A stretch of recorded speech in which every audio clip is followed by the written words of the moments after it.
Acara ini dipersembahkan oleh didukung oleh Assalamualaikum warahmatullahi wabarakatuh.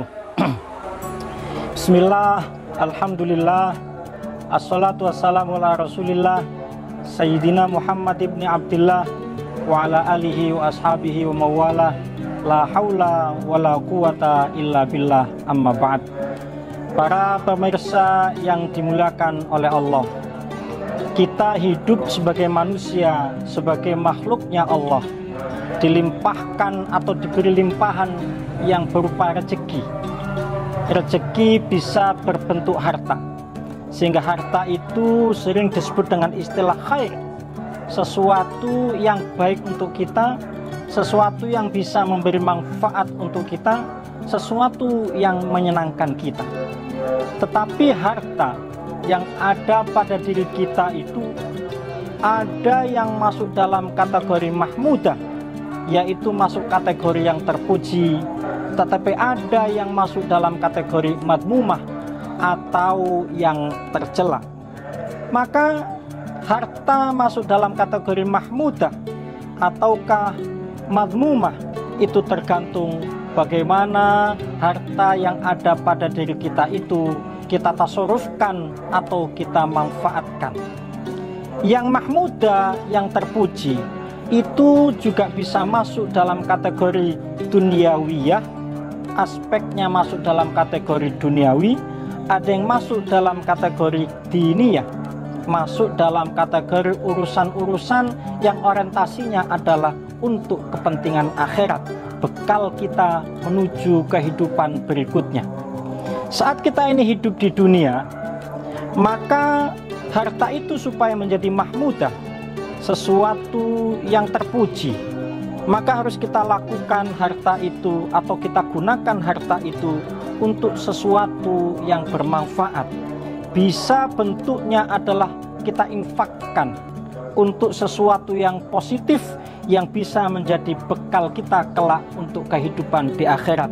Bisa untuk umroh, bisa untuk haji, bisa untuk menuntut ilmu, bisa untuk pernikahan, bisa untuk membangun rumah supaya kita bisa memiliki tempat tinggal, bisa untuk membangun masjid, atau sesuatu yang lain yang sifatnya adalah unsur penting urgen dalam kehidupan kita. Maka bisa juga kita gunakan untuk bersedekah, bisa juga kita gunakan untuk memberi upah kepada orang yang jasanya kita sewa. Maka orang yang sedang berurusan dengan tukang atau kuli bangunan, ia kemudian memberikan upah sebagai jasa pekerjaannya, maka harta yang kita tasarrufkan tadi itu masuk dalam kategori mahmudah, harta yang terpuji. Tetapi ada harta yang masuk dalam kategori madmumah, tercela, karena harta yang kita gunakan, yang ada pada diri kita, kita manfaatkan bukan untuk sesuatu yang positif, bukan untuk sesuatu yang nanti bisa menjadi bekal di akhirat. Contohnya adalah harta yang kita gunakan untuk kemaksiatan. Maka harta itu hanya berfungsi sebagai penyenang kita, sesuatu yang bisa memberikan kenikmatan kepada kita, tetapi sifatnya sementara, karena harta itu hanya dimanfaatkan orientasinya untuk kepentingan duniawi.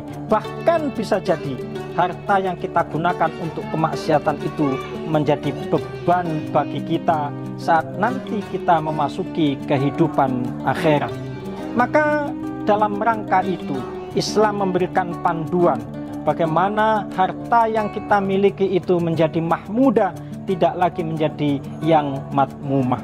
Maka tidaklah semestinya orang yang memiliki harta yang melimpah itu kemudian dia berfoya-foya, dia kemudian merasa senang, karena cobaan tidak hanya terkait dengan kemiskinan. Cobaan bisa juga berbentuk dengan kekayaan. Maka musibah itu tidak hanya kemiskinan, musibah itu juga adalah kemapanan. Maka idealnya Orang yang merasa ditimpa musibah tidak hanya mereka yang miskin, tapi juga mereka yang kaya. Bagaimana musibah yang menimpa orang kaya saat ia sedang memiliki harta yang melimpah? Itu musibah bagi dirinya karena dia harus bersabar bagaimana bisa memanfaatkan harta yang ada di tangannya itu untuk sesuatu yang positif sesuai dengan yang disampaikan oleh ayat Al-Quran dan hadis Rasulullah Sallallahu Alaihi Wasallam. Maka sekali lagi, musibah tidak hanya menimpa orang miskin, musibah juga menimpa orang kaya. Cobaan tidak hanya menimpa orang miskin, cobaan juga menimpa orang kaya. Sabar tidak hanya untuk orang miskin, tetapi sabar juga untuk orang kaya. Orang kaya harus bersabar bagaimana ia bisa memfungsikan, memanfaatkan harta yang ada di tangannya. Banyak sekali di antara kita ini yang dalam kondisi kaya tidak sabar bagaimana harta itu bisa bertahan. Inginnya harta itu segera bisa dimanfaatkan untuk sesuatu yang menyenangkan. Maka saat kita memegang harta, kita ini sudah berpikir bagaimana membeli kendaraan yang mewah, bagaimana membeli rumah yang mewah, bagaimana bisa makan-makan bersama keluarga atau kolega di restoran yang mewah. Bahkan mungkin berpikir bagaimana kita menambah pasangan hidup kita atau melakukan poligami. Dia tidak sabar. Tidak sabar untuk membiarkan harta ini hidup tenang tanpa kita usik kehidupannya. Seakan-akan begitu. Selama ini kita hanya berpikir bahwa nasihat sabar itu hanya untuk mereka yang miskin. Padahal nasihat yang sabar juga diperlukan untuk mereka yang kaya.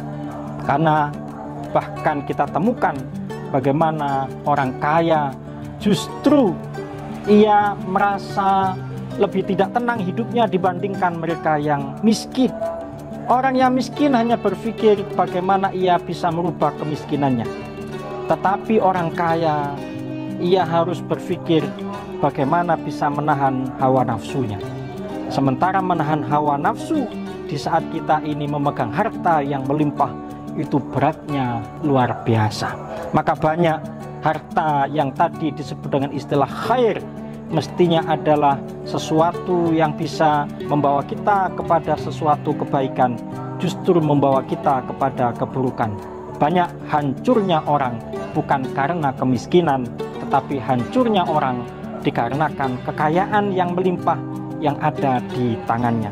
Disitulah kemudian selalu kita ini mendapatkan nasihat dari para ulama terkait bagaimana posisi harta yang dibagi menjadi dua tadi. Ada yang mahmudah, ada yang madmumah. Sangat berat sekali bagaimana menjadikan harta kita ini menjadi mahmudah, yang terpuji. Banyak di antara kita ini justru menjadikan harta kita menjadi madmumah. Padahal awalnya harta itu halal, tetapi kemudian menjadi haram. Sulit sekali mempertahankan harta yang halal itu tetap pada posisi halal. Kebanyakan harta yang halal menjadi harta yang haram karena kita manfaatkan untuk sesuatu yang diharamkan.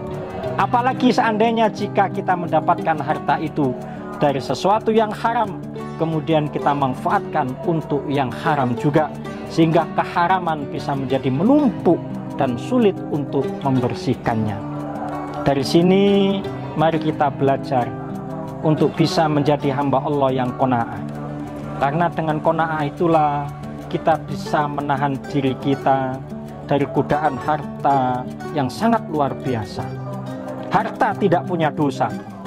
Harta itu mahmudah, tetapi ia menjadi madmumah karena ulah kita sebagai manusia yang memang kita ini diberikan oleh Allah di samping akal juga hawa nafsu yang itu berat sekali untuk mengemban amanat itu. Mudah-mudahan kita diberi oleh Allah kekuatan dalam rangka untuk menjaga harta yang ada pada diri kita ini agar tetap ia menjadi yang mahmudah, tidak menjadi yang madmumah. Tentu ini membutuhkan pelatihan yang tentu yang dilatih adalah aspek spiritual Mudah-mudahan bermanfaat, kurang lebihnya mohon maaf. Hadanallah wa iyyakum ajmain. Assalamualaikum warahmatullahi wabarakatuh.